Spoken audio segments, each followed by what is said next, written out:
आप सभी भक्तों को हमारा नमस्कार। पौष माह में रविवार का दिन बहुत ही खास होता है क्योंकि यह सूर्य देव को समर्पित होता है। तो आइए पौष रविवार के दिन पौष रविवार की एक महत्वपूर्ण कथा सुनते हैं कि आप सभी पर भगवान सूर्य का आशीर्वाद बना रहे।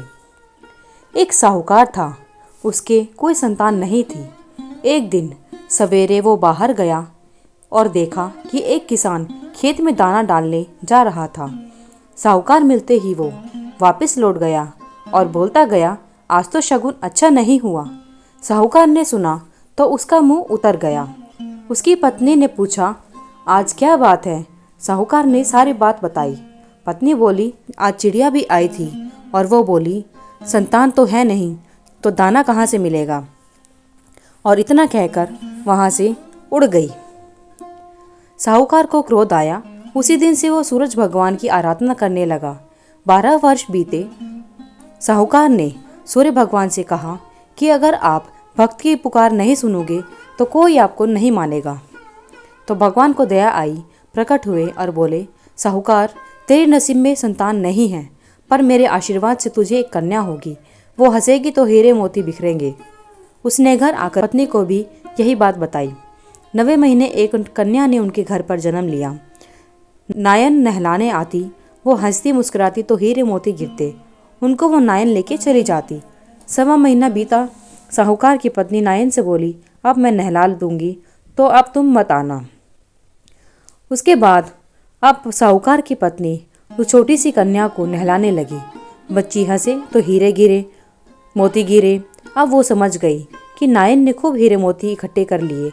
लड़की बड़ी हुई तो माँ बाप ने सोचा, घर में तो धन बहुत है, घर जमाई रख लेते हैं। एक गरीब लड़का ढूंढा, उसके साथ लड़की का ब्याह कर दिया। 5 दिन उगते ही बेटी को उठाने जाती और उसका मुंह देखती तो लड़की का पति बोला कि तुम्हारी माँ सुबह सुबह क्या काम करने आती है? तो लड़की बोली, माँ का नियम है कि सुबह होती ही वो मेरा मुँह देखती है। और दूसरे दिन उसकी माँ के आने से पहले वो लड़का सुबह उठा और उसका मुँह देखा तो उसके मुंह में बहुत से हीरे मोती बिखरे पड़े थे।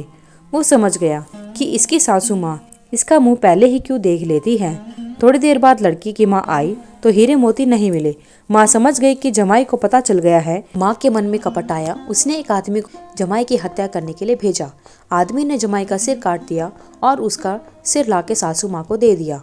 अब सूरज भगवान ने यह सब देखा कि हमारी दी हुई कन्या का पति मर गया है, तो सूरज भगवान ने मानव रूप धारण करके भिक्षा मांगने गया और उस कन्या के पति का सिर ले आए। फिर सूरज भगवान ने उस कन्या के पति के सभी अंग जोड़कर अमृत का छींटा दिया और वह लड़का और उस कन्या का आदमी उठकर बैठ गया। जैसे ही वह लड़का घर गया तो उसकी पत्नी ने पूछा, खाना खा लो। तो उसके पति ने कहा, पौष रविवार का मेरा नियम है कि मैं दिन अस्त हुए बिना खाना नहीं खाता, फिर आप इतनी देर से क्यों आए? उसके पति ने कहा कि तेरी माँ ने मुझे मारने के लिए आदमी भेजा है और सारी कहानी बता दी। बेटी बोली, अब हम यहाँ नहीं रहेंगे। जो माँ मेरा सुहाग छीन ले वो क्या काम की। बेटी अपने पति के साथ अपने घर में रहने लगी। उसके घर में सुख समृद्धि हो गई और माँ के घर धीरे धीरे गरीबी आ गई। सूरज भगवान बेटी पर जैसे प्रसन्न हुए वैसे सभी पर प्रसन्न रहना। भगवान सूर्यदेव की आप सभी पर ऐसे ही कृपा बनी रहे। खोटी की खरी, अधूरी की पूरी। जय सूर्यदेव। पौष का महीना प्रचंड शीत ऋतु का होता है।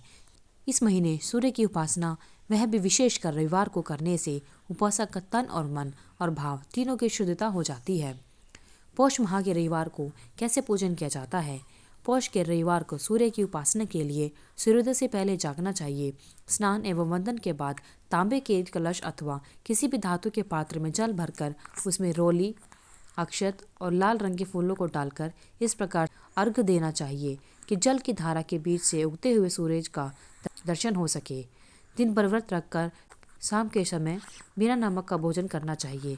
इस प्रकार इस महीने प्रत्येक रविवार को सूर्य की उपासना करने से दैविक, दैहिक और बौद्धिक तीनों कष्टों से छुटकारा मिल जाता है। उपासक की बुद्धि सूर्य के प्रकाश की तरफ प्रखर हो जाती है।